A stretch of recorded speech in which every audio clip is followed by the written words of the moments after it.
Good morning students. Hope all of you are fine.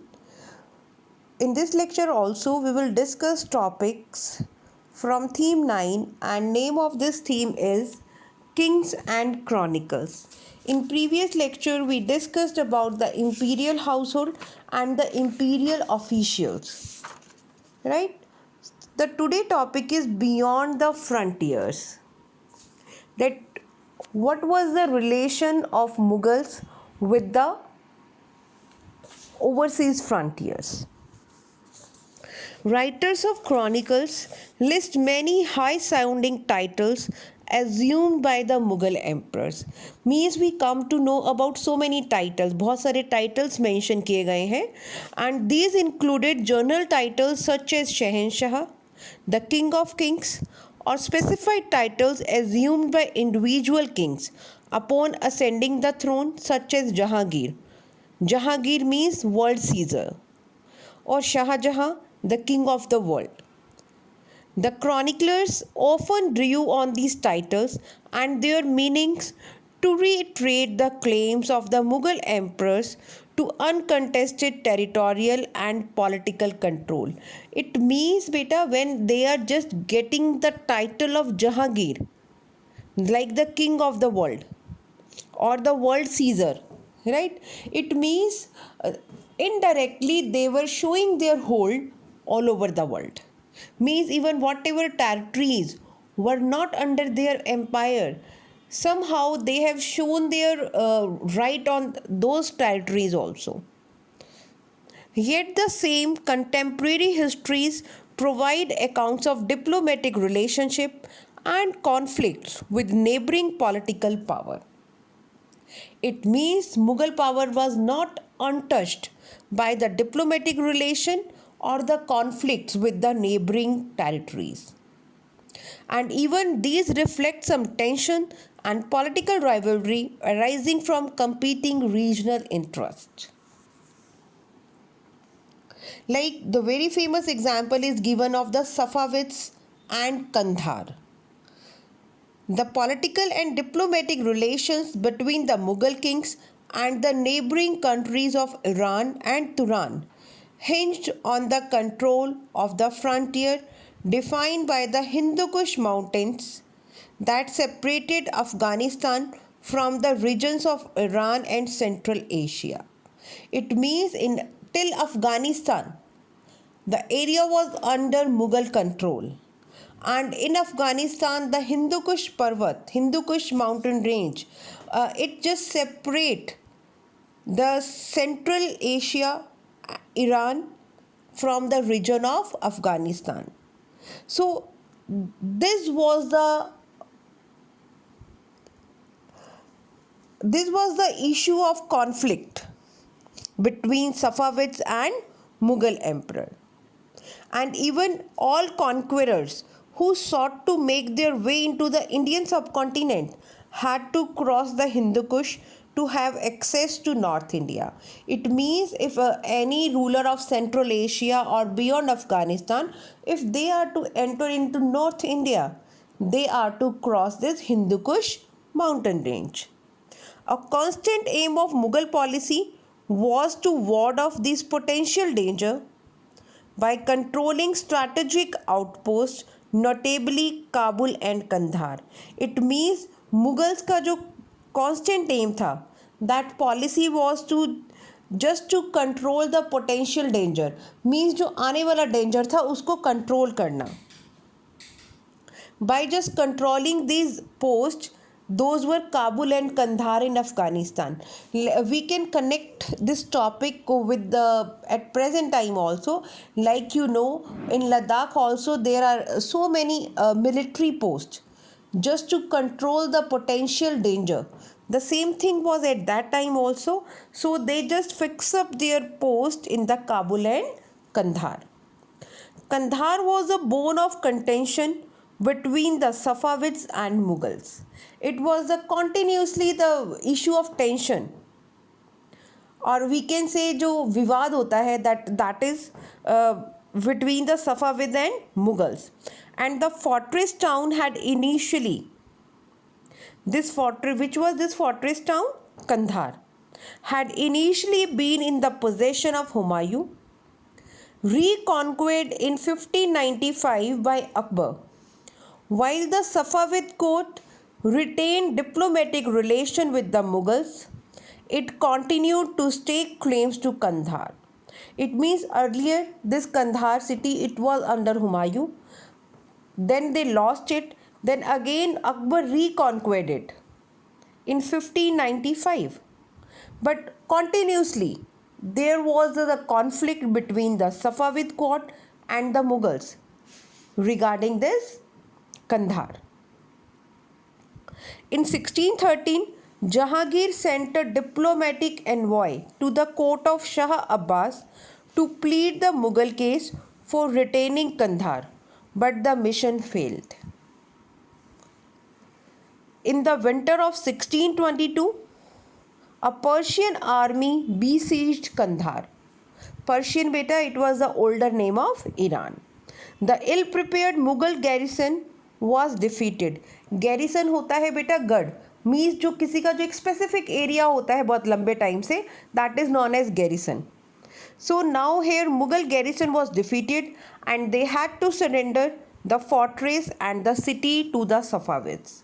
So this way Mughals, they lost Kandahar. Now the further topic, that is from the beyond the frontiers, it is the Ottomans, pilgrimage and trade. बेटा जो ये Ottoman word है, that was used for the Turkish people. So the relationship between the Mughals and the Ottomans was marked by the concern to ensure free movement for merchants and pilgrims in the territories under Ottoman control.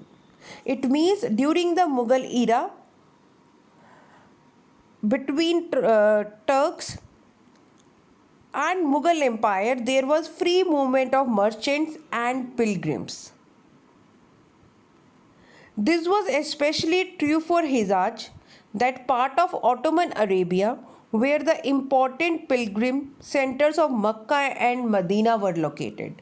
So when we are saying that there was a free movement, so that was specially for the pilgrimage to Makkah and Medina. The Mughal emperor usually combined religion and commerce by exporting valuable merchandise to Aden and Mocha. अब जो Mughal emperor थे बेटा उस time के, they combined the religion and commerce, means trade also, and they were exporting the valuable merchandise commodities, both Red Sea ports, and distributing the proceeds of the sales in charity to the keepers of shrine and religious men there. It means कि जो Mughal emperors थे वो क्या करते थे, they were just providing help, whatever they were earning through this trade, they were just giving that sale in the charity for the benefit of these shrines of Mecca and Medina. However, when Aurangzeb discovered cases of misappropriation of funds sent to Arabia, he favored their distribution in India. And his thinking was as much a house of gold as Makkah. It means, according to Aurangzeb, India was also like Makkah. So that is why now he favored their distribution in India only. Now another topic that is given, Jesuits at the Mughal court. Europe received knowledge of India. बेटा first of all Jesuits होता है, they were known as the people of Jesus Christ. So Europe received knowledge of India through the accounts of Jesuit missionaries, travelers, merchants and diplomats. The Jesuit accounts are the earliest impression of the Mughal court ever recorded by European writers. Following the discovery of direct sea route to India at the end of the 15th century, Portuguese merchants established a network of trading stations in coastal cities. As you know, during that time, during medieval period, this trading was very much famous. because these people, Portuguese, French, they just wanted to trade with India in spices, textile, and all, and precious gems also. And the Portuguese king was also interested in the propagation of Christianity with the help of the missionaries of the Society of Jesus. It means जो Portuguese king थे, he also want to spread the Christianity. The Christian missions to India during the 16th century were part of this process of trade and empire building. Akbar was curious about Christianity. Like Akbar, he was very much curious. He just wanted to know about the various religions and their traditions. So Akbar was curious about Christianity and dispatched an embassy to Goa to invite Jesuit priest. उन्होंने जो Jesuit group के जो priest होते थे, जिनको fathers बोलते हैं, he invited them. The first Jesuit mission reached the Mughal court at Fatehpur Sikri in 1580 and stayed for about 2 years. And do you remember there was we read one source also that about Khambat in Gujarat, and there Akbar just passed an farman to help these Christian missionaries to establish their church so that they can proceed with their religion. The Jesuits spoke to Akbar about Christianity and debated its virtues with the ulema. Means जो भी उसकी positive बातें थी Christianity की, they just discussed about this with the ulemas also. 2 more missions were sent to the Mughal court at Lahore in 1591 and 1595. The Jesuit accounts are based on personal observation and shed light on the character and mind of the emperor. At public assemblies, the Jesuits were assigned places in close proximity to Akbar's throne. अभी हमने previous topics में क्या पढ़ा था कि जो Mughal courts होते थे, वहाँ पे जो एम्परर का थ्रोन होता था, where he use to sit, जिसको तख्त बोला जाता था, उसके जो नियर बाय के प्लेसेस थे, means the distance from the Mughal emperors throne, it was directly related to the relation. It means if this Christian people they allotted their place was just close to the Akbar's throne, it means they were very much close to the Akbar. They accompanied him on his campaigns, tutored his children, and were often companions of his leisure hours, like hunting and all. And the Jesuit accounts corroborate the information given in Persian Chronicles about state official and the general conditions of life in Mughal times. It means in the Jesuit accounts also they wrote about the Mughal Empire. And with that topic we came to know that Akbar has a very strong relations with these Christian missionaries. So beta, this was the topic about which type of relations were there of Akbar or other Mughal emperors with the other countries. So hope all of you have understood the topic. Thank you and have a nice day.